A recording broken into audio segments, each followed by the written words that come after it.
My sister asked me to loan her $15,000 for medical bills, and I found out she spent it on a wedding dress instead. Okay, so here's the thing. My sister Emma is 2 years younger than me.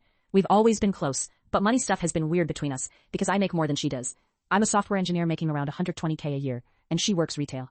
It's never been a huge issue, but sometimes I feel like she resents me for it. About 6 months ago, Emma called me in a panic. She said she needed emergency surgery on her knee. She'd been having pain for months, and the doctor said she needed it done soon, or she'd have permanent damage. She asked if I could loan her $15,000 to cover the surgery and time off work.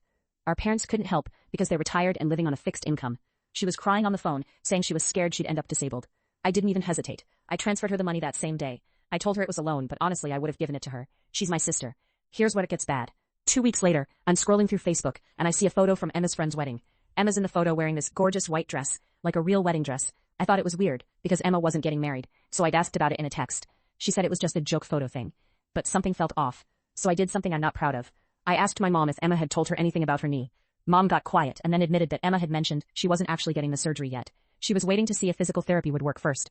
Mom didn't want to get in the middle of it, so she didn't say anything to me. I felt sick. I called Emma and asked her straight up, "Did you use that money for a wedding dress?" There was this long pause. Then she said, "It's not like that. It's literally exactly like that," I said. "Tell me the truth." Finally, she admitted it. She'd bought a wedding dress online. She was planning to propose to her boyfriend, and she wanted the dress to be special. She said she was going to pay me back with her tax refund. She kept saying, "I know I messed up, but I was going to tell you." "When?" I asked. "When were you going to tell me? After I found out from someone else?" She started crying. "I knew you'd be mad. I knew you'd judge me. Of course I'm mad. You lied to my face. You told me you needed emergency surgery, and instead you bought a dress. Do you understand how that makes me feel?" She said, "It was stupid, I know, but I really needed this. The dress meant so much to me. I'm sorry." I told her I wanted the money back. Not eventually, not when her tax refund came in. Now. She said she couldn't do that. She'd already spent most of it. But she'd also used money for shipping, alterations, and she'd bought other wedding stuff because she got excited about planning. I told her I wasn't giving her another penny until she paid back what she owed. She got defensive and said I was being cruel about her engagement, and that I was only mad because I was jealous that she was getting married before me. That hurt, and it made me angrier. I told her I was done talking about it. I blocked her number for a week because I needed space. When I unblocked her, she'd sent like 15 messages saying she was sorry, that she'd made a payment plan with a credit card, and that she'd pay me back $200 a month. She asked if we could talk. But here's what I'm stuck on. My mom called me and said I was being too harsh. She said Emma made a mistake, but that I was punishing her by being cold. Mom said family should come first and that I should forgive her. She also said Emma's really depressed about the whole thing and stopped planning her proposal because she's so ashamed.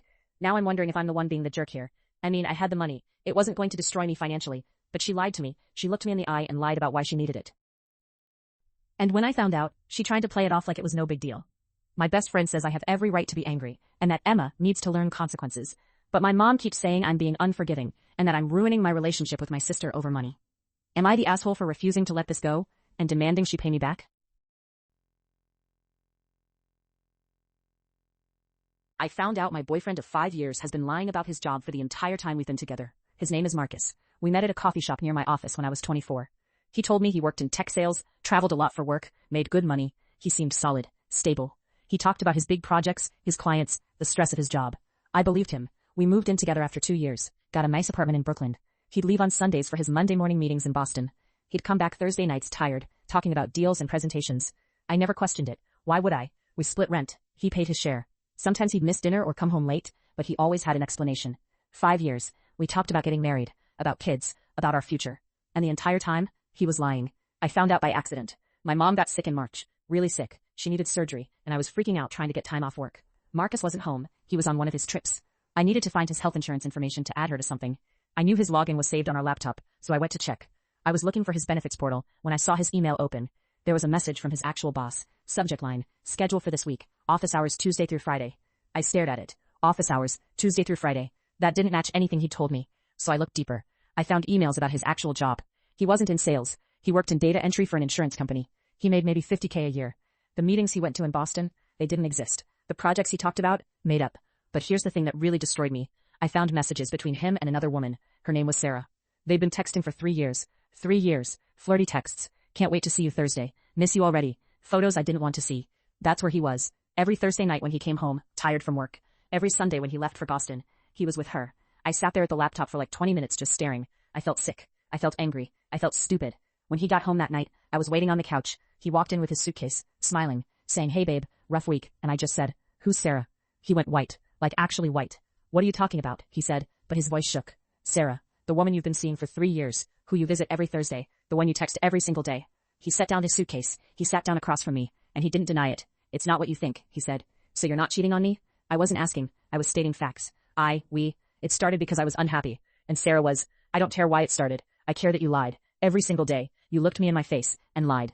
You told me about fake meetings, fake deals. You made up an entire job, Marcus, an entire job. I was embarrassed, he said. I didn't want you to know I wasn't doing well at work. And then Sarah happened, and I couldn't stop it. You couldn't stop it. You had 3 years to stop it. You had 5 years to just be honest with me. He started crying. He said he was sorry. He said he loved me. He said he wanted to work it out. I told him to get out. He tried to argue. He said we could go to counseling. He said he'd break it off with Sarah. He said he'd tell me the truth from now on. I can't trust you, I said. You've lied about everything. How do I know anything you say is real? He left that night. He went to stay with his brother. I called my best friend and told her everything. She helped me look through more of his emails. We found out he'd been planning to propose to me next year. He'd already picked out a ring. He was going to ask me to marry him while living a double life. I changed the locks. I told him to collect his stuff with his brother present. I hired a lawyer to break our lease. It cost me money I didn't have, but I didn't care. 2 weeks later, I found out Sarah knew about me. She knew he had a girlfriend. She knew we lived together. She didn't care. They're still together, by the way.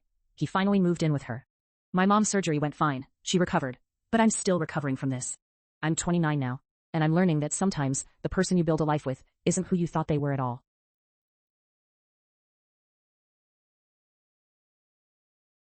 I found out my fiancée spent the last 3 years lying about where she was every other weekend. Her name is Sarah. We've been together for 5 years, engaged for 2. We met in college, moved in together after graduation, and everything felt perfect, or at least I thought it was. Sarah works in marketing, or so I thought. She told me she had work conferences every other Friday through Sunday. Hotel stays, client meetings, team building stuff. I never questioned it. She'd send me photos from these events, show me her hotel receipts, even have her boss confirm her attendance when I casually asked once. But 3 weeks ago, something felt off. She was texting someone constantly, smiling at her phone, keeping it face down whenever I walked by. One night she fell asleep on the couch, and her phone lit up. A text from someone named Mike, saying, "Can't wait for next weekend." I knew a Mike, her ex-boyfriend from sophomore year, the one she said she hadn't talked to in years. I didn't want to be that guy, the paranoid fiancé, but I needed to know. So I did something I'm not proud of. I checked her phone while she was in the shower. Her messages with Mike went back almost 3 years, and they weren't innocent. "I miss you so much," she'd written. "These weekends with you are the only thing keeping me sane." Mike had replied, "I know this is complicated, but I never stopped loving you." There were photos, videos, explicit stuff, and hotel receipts from the same places she told me she was at work conferences, the same dates, the same locations. I felt sick, like actually physically sick. When she got out of the shower, I was sitting on the bed holding her phone. "Sarah, we need to talk." She saw the phone in my hand and went white, just completely white. "I can explain," she said immediately. Like she didn't even need to know what I'd found. "Explain what exactly? That you've been cheating on me for 3 years? That every work conference was actually a weekend with Mike? That you've been sending him that?" She sat down on the edge of the bed. "It's not what you think."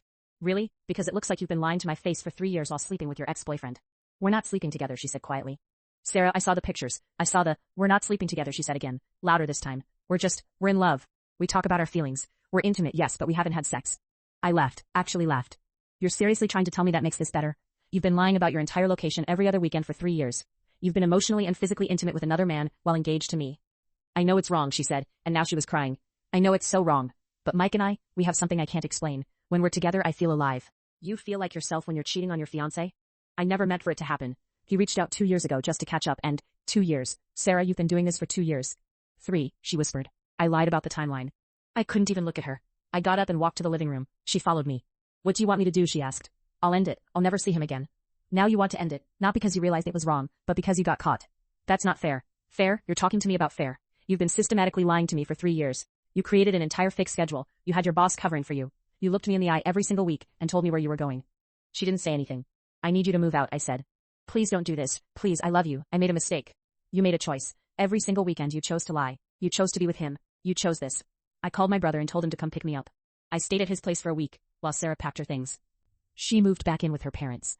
2 weeks later, I got a call from her mom, asking if we could work things out. I said no. The wedding was called off. I sent back the ring. Last I heard, Sarah and Mike were actually dating now, publicly. She posted about him on social media about a month after we broke up. All those years of sneaking around, and they just went official the second she was single. I'm not angry anymore. I'm just done. Done with her, done with the lies, done with pretending everything was fine when it never was.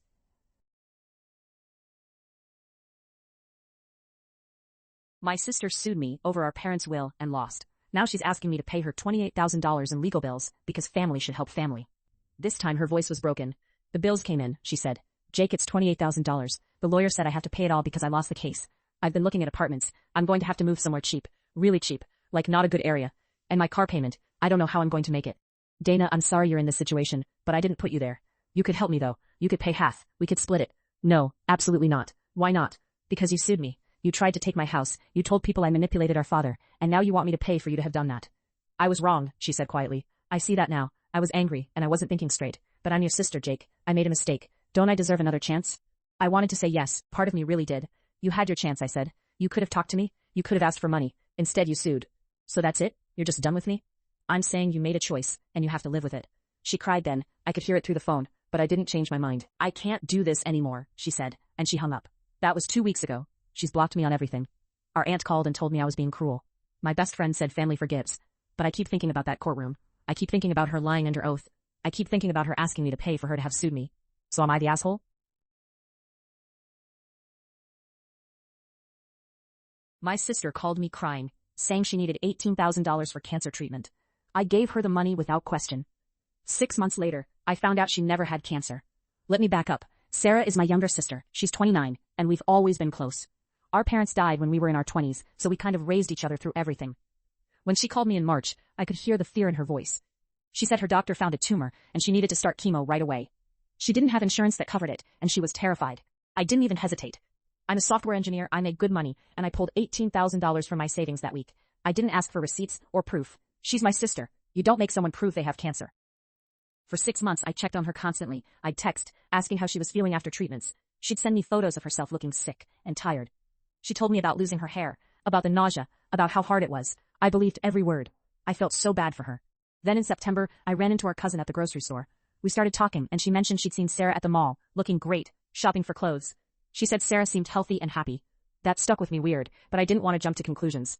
Maybe Sarah was having a good day. But then I thought about it more. Sarah had stopped texting me updates about her treatment. When I'd ask how she was doing, she'd give short answers and change the subject. I started feeling sick to my stomach. I called her and asked her directly, point blank. She hung up on me. I drove to her apartment that night. She answered the door looking completely healthy. I could see it immediately. No weight loss, no pale skin, nothing. Her hair was thick and full. I said, tell me right now, did you ever have cancer? She tried to dodge it at first. She said, I don't want to talk about this. I told her that wasn't an answer. I said I gave you $18,000. I need to know if you lied to me. She finally broke down and admitted it. She said she needed the money for credit card debt. She'd been spending money she didn't have for years. She said she panicked and didn't know how else to ask for help. She said she was sorry and that she'd pay me back. I asked her when. She said she didn't know. She said maybe in a few years when she got her finances together. I left her apartment and I haven't talked to her since. That was 2 months ago. Now my mom is calling me, saying I'm being too harsh. She says Sarah made a mistake and that family should forgive. She's asking me to just let it go and move past it. She says I have the money anyway, so it shouldn't matter. She's saying that cutting Sarah off is cruel. But I'm angry. I'm really angry. She created an entire fake illness. She sent me pictures. She lied to my face for months while I was worried sick about her. I felt genuine pain for her suffering. That wasn't just a mistake. That was calculated. My best friend says I'm being too hard on her, that people do crazy things when they're desperate. But another friend says Sarah betrayed my trust in the worst way, and that I have every right to be done with her. I don't know if I should try to fix this. Part of me wants to, because she's my sister, and we're all the family we have left. But another part of me thinks if I let this go, I'm telling her it's okay to lie to me like that. I'm also scared that if I give her another chance, she'll do it again. So am I the asshole for refusing to forgive her and cutting her out? My neighbor demanded I watch her 3 kids for free every weekday or she'd tell my boss I was unsafe around children. Let me back up. I live in a normal suburban neighborhood in Ohio. My neighbor Karen, and yes, that's actually her name, moved in 2 years ago with her 3 kids, ages 7, 9, and 11. Her husband left about a year ago, and she's been a single mom ever since.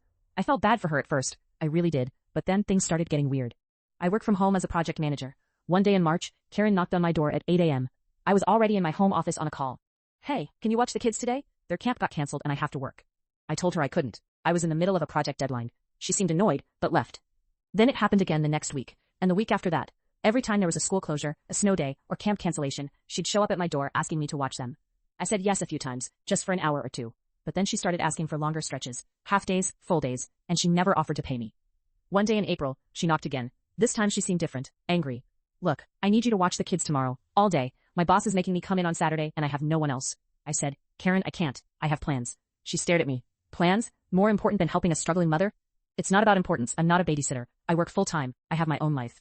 She got really quiet. Then she said something that made my skin crawl. You know, it's weird that you don't want to spend time around kids. That seems suspicious. I could mention that to your boss, how you refuse to help a family in need, how you're uncomfortable being around children. I couldn't believe what I was hearing. Are you seriously threatening me right now? I'm just saying people might get the wrong idea, especially in your line of work. I told her to leave. We didn't talk for 2 weeks after that, but it didn't stop there. In May, she started leaving the kids at my house, just dropping them off. She'd say she was running to the store and would be back in an hour. Then she'd disappear for 6 hours. She never paid me. Not once. And when I tried to say no, she'd get angry. I'm a working mother. I'm doing the best I can. The least you could do is help. One time I actually sat down with her and tried to talk about it reasonably. Karen, if you need childcare, there are options. There's after-school programs. There's paid babysitters. I can help you look into resources. She laughed. Actually laughed. Resources? You think I have money for that? I'm barely making rent, and you're sitting in this nice house with a good job, and you won't help a single mother. That's selfish. That's not fair. It's not my responsibility to provide your childcare. It would take you 5 minutes to watch them after school. 5 minutes, but you'd rather be selfish. I tried being firm. I told her I couldn't do it anymore. She showed up at my door the next day with all 3 kids. I have to work. You're watching them. I said no. She left them anyway, just walked back to her car and drove off. I called her phone. She didn't answer. I was stuck with 3 kids I didn't agree to watch. That's when I decided I was done. I called her back and left a voicemail. Come pick up your children in the next 30 minutes, or I'm calling the police for child abandonment. She showed up in 20 minutes, furious. How dare you? Those are my children. Exactly. They're your children, not mine, and you can't just leave them at my house. I needed help. You're supposed to be a good person.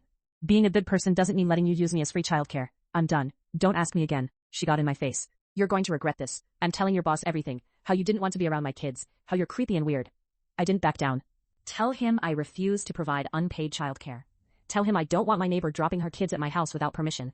Tell him I called the police when you abandoned them at my door. See how that goes? She turned white, because she knew it wouldn't go well for her. She never called my boss, but she did call my HR department to report me.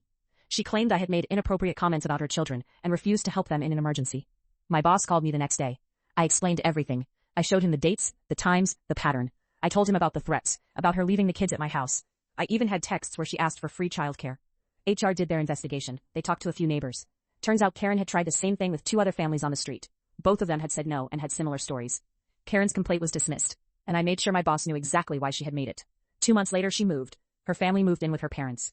I heard through the grapevine that her ex-husband found out about the complaints she'd made and used it in their custody case. He got primary custody. I never saw her again.